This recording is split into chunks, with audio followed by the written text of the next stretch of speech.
குடிக்கிறார்கள். இன்றைய முதல் வாசகமும் பெருசு, அப்புறம் நற்செய்தி வாசகமும் பெருசு. முதல் வாசகமும் ஒரு பக்கம், நற்செய்தி வாசகமும் ஒரு பக்கம். வாசி முடிக்கிறதுக்குள்ளே தொண்டை தண்ணினா வத்திருச்சு இல்லைம்மா?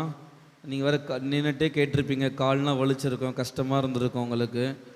எனவே என்ன சொல்கிறாங்க நற்செய்தி வாசகத்தில்? இயேசுவே நற்செய்தி ஊமையை சொல்லிவிட்டு ஊமைக்கு எக்ஸ்ப்ளனேஷனு கொடுத்துட்டாரு. அப்போனா பிரசங்கம் வைக்கணுன்ற அவசியம் இல்லை. கரெக்டு தானே? ஆமாவா?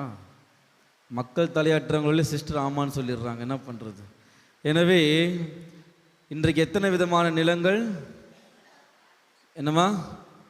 அவங்க ஒருத்தங்க தான் கேட்டிருக்காங்க போல நற்செய்தி வாசகத்தை. நான் இவ்வளோ நேரம் வாசித்தேன், அவங்க ஒருத்தங்க மட்டும் தான் கேட்டிருக்காங்க, வேறு யாருக்கும் கேட்கலையா என்னன்னு தெரில. எத்தனை நிலங்கள்? இன்னும் கூட கேட்கல. எத்தனை நிலங்கள்? 4 விதமான நிலங்கள். சரிங்களா? நாம் அதை வேறு விதமாக பார்க்கலாம். 4 விதமான வாழ்க்கை. சரிங்களா? எனவே கடவுள் நமக்கு வாழ்க்கை கொடுத்திருக்கின்றார். இந்த வாழ்க்கையானது 4 விதமான நிலத்தில் விழுகின்றது. 4 விதமான வாழ்க்கையை பற்றி நாம் சிந்தித்து பார்க்கலாம். முதலாவது வாழ்க்கை, கடவுள் ஒரு வாழ்க்கையை கொடுக்கின்றார். அந்த வாழ்க்கை எந்த நிலத்தில் விழுது? என்னம்மா? வழியோரம் விழுந்த வாழ்க்கை. அதை எப்படி சொல்கிறாங்கன்னா, சிலருடைய வாழ்க்கை வழியோரம் விழுந்த விதையை போல தான் இருக்குமாம். ஏனென்றால் அந்த விதையானது மண்ணுக்குள்ளே போகாது. ஏன்னா நடந்து தார் ரோடுனா போட்டு எதுவுமே உள்ளே போகாது. அதனால் என்ன ஆகிடும்? இறுகி போன மாதிரி ஆகிடும். ஒரு சில பேருடைய உள்ளங்கள்லாம் எப்படி இருக்கும்? இறுகி போன உள்ளங்களாக தான் இருக்கும். அந்த இறுகி போன வாழ்க்கையில் நம்ம எவ்வளவுதான் இறை வார்த்தையை உள்ள செலுத்தினாலும் ஒன்றுமே ஏறாது, இறங்காது, எதுவுமே நடக்காது. அப்படி தான் ஒரு சிலருடைய வாழ்க்கை எப்படி இருக்குதான்? இறுகி போன வாழ்க்கை மாதிரி இருக்குது. அவங்க என்னதான் முயற்சி பண்ணாலும் சரி, என்னதான் முட்டி மோதினாலும் அப்படியே தான். எருமை மாட்டு மேலே மழை பெஞ்சது ஒரு பழமொழி சொல்லுவாங்க, எனக்கு தெரியல. அந்த மாதிரி எப்படி இருக்குமா? எதுவுமே நடக்காத மாதிரியே அப்படியே இருக்குமா? அவங்களுடைய வாழ்க்கை எப்படி போயிடும்? என்ன நடக்கும்? வழியோரம் விழுந்த விதையை விழுந்தோடனே என்ன நடக்குது? என்ன சாப்பிட்டுட்டு போகுது? பறவைகள் சாப்பிட்டுட்டு போகுது போல இதை மாதிரி இருக்கிறவங்களுடைய வாழ்க்கை யார் வாழுவா? அவங்க வாழ்க்கையை அவங்க வாழ மாட்டாங்க. 3வது மனுஷங்க தான் என்ன பண்ணுவாங்க? அவங்களுடைய வாழ்க்கையை வாழ்ந்து கொண்டிருப்பார்கள். கடவுள் கொடுத்த வாழ்க்கையை அவர்கள் வாழ மாட்டார்கள். மற்றவங்க சொல்கிறத கேட்டு வாழ்கிறது, தனக்குன்னு சொந்த புத்தியும் இருக்காது, சுய புத்தியும் இருக்காது. மற்றவங்க என்ன சொல்கிறாங்களோ கோடு போட்டாங்கன்னா அந்த கோட்லேயே நடந்து போகிறது. எனவே அவர்கள் தங்களுடைய வாழ்க்கையை அவர்கள் வாழ மாட்டார்கள். அவர்களுக்கு பதிலாக வேறு ஒருத்தவர்கள் வாழ்ந்துட்டு இருப்பாங்க. நம்மள நிறைய பேர் அப்படி தான் இருப்போம், என்னையும் சேர்த்தான் நான் சொல்கிறேன். எனவே முதலாவது வாழ்க்கை இறுகி போன வாழ்க்கையாக இருக்கிறது நிறைய பேருடைய வாழ்க்கை. இரண்டாவது என்ன நடக்குது? பாறையின் மேலே விழுகிறது. ஒரு சிலருடைய வாழ்க்கை எப்படிப்பட்ட வாழ்க்கையாக இருக்குது? இந்த மாதிரி பாறையின் மேலே விழுது. திடீர்னு நல்லா தான் இருப்போம், ரொம்ப ஆக்டிவாக இருப்போம், சந்தோஷமாக இருப்போம். இப்படி விதை விழுந்த உடனே வேர்னா விட்டுரும். அப்புறம் என்ன ஆகிடும்?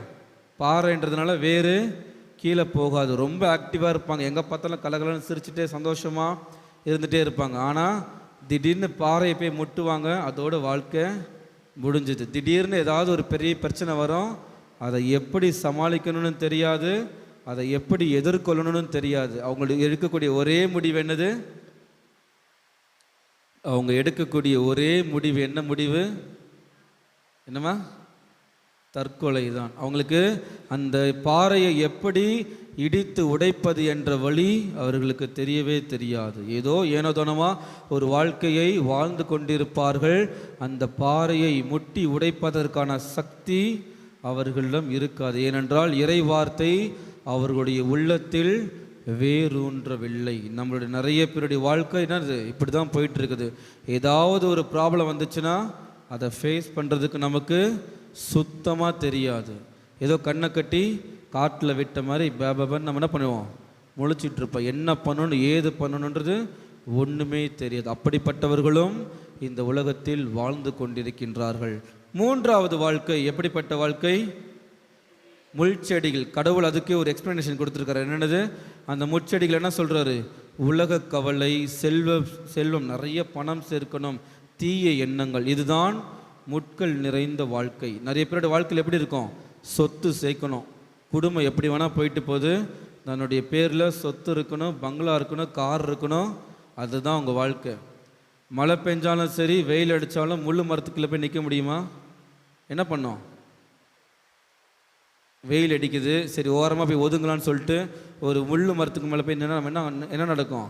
முள் குத்த தான் செய்யும். அது மாதிரி இவர்கள்கிட்ட யாரும் நெருங்கவும் முடியாது, அவங்களும் யாருக்கிட்டையும் நெருங்க மாட்டாங்கள். சுய புத்தியோடு தான் இருப்பார்கள். நான், எனக்கு, என்னுடையது என்று சுய சிந்தனைகளோடு மட்டும்தான் வாழ்ந்து கொண்டிருப்பார்கள். பணம் சேர்க்கணும், செல்வ செழிப்போடு இருக்க வேண்டும், தன்னுடைய சுய இன்பத்தை மட்டும்தான் அவர்கள் நாடுவார்கள். பிறர் இன்பத்தை, பொது நலத்தை அவர்கள் நாடவே மாட்டார்கள். இது 3 விதமான வாழ்க்கை. 4வது வாழ்க்கை தான் மிக மிக முக்கியமான வாழ்க்கை. கடவுள் அதை என்ன சொல்றார்? அதுதான் நல்ல நிலம். ஆனால் அந்த நல்ல நிலத்தில் விழுறது எல்லாமே 100 மடங்கு பயன் கொடுக்குதா?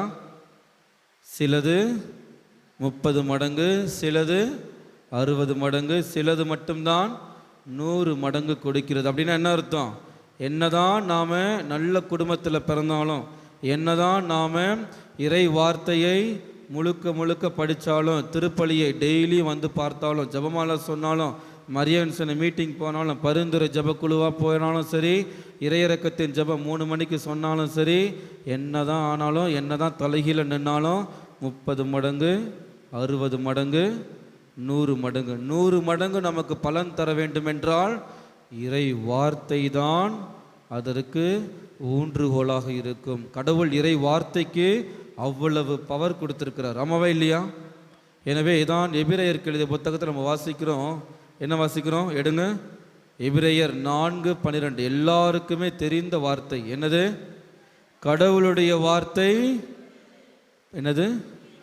உயிர் உள்ளது. கடவுளுடைய வார்த்தை ஆற்றல் வாய்ந்தது. கடவுளுடைய வார்த்தை பயனுள்ளது. இரு பக்கமும் வெட்டக்கூடிய எந்த வாளினும் கூர்மையானது. கடவுள் அந்த இறை வார்த்தை இருக்கும் பொழுது எவ்வளவுதான் இறுகி போன உள்ளமாக இருந்தாலும் அது துளித்து கொண்டு என்ன பண்ணும்? வேரூன்ற செய்யும். எவ்வளவுதான் பெரிய பெரிய பாறையை பார்த்தாலும் அதை இடித்து உடைத்து போகிக்கொண்டே இருக்கும். எவ்வளவுதான் தீய எண்ணங்கள், எவ்வளவுதான் நம்ம சுயநலத்தோடு இருந்தாலும் அந்த இறை வார்த்தையானது நமக்கு வேறு ஊன்றுவதற்கு அங்கு இடம் கொடுக்கும். அப்பொழுதுதான் நாமளால் 100 மடங்கு பயன் கொடுக்க முடியும். இறை வார்த்தையை நாம் கேட்டால் மட்டும் போதாது. என்ன பண்ணணும்? யாக்கோபு 1:22 என்ன சொல்றாரு? இறை வார்த்தையை கேட்டால் மட்டும் போதாது. என்ன பண்ணணும்? அதன்படி நாம் வாழ வேண்டும். யாரெல்லாம் இறை வார்த்தையை கேட்டு அதன்படி வாழ்கிறார்களோ அவர்கள் மட்டும்தான் 100 மடங்கு பயன் கொடுப்பார்கள். நான் எப்படிப்பட்ட வாழ்க்கையை வாழ்ந்து கொண்டிருக்கின்றேன்? இறுகி போன வாழ்க்கையை வாழ்ந்து கொண்டிருக்கின்றேனா? அல்லது பாறையில் முட்டும் பொழுது என்ன செய்வது, ஏது செய்வது என்று தெரியாமல் தவறான முடிவை எடுக்கிறேனா? அல்லது தீய சிந்தனைகளுக்கும் சுயநலத்திற்கும் இடம் கொடுத்து கெட்டு போகிறேனா? அல்லது இறை வார்த்தையை கேட்டு அதன்படி வாழ்ந்து 100 மடங்கு பயன் கொடுப்பவனாக இருக்கிறேனா? சிந்தித்து பார்த்து இத்திருப்பலியில் நாம் பக்தியோடு மன்றாடுவோம்.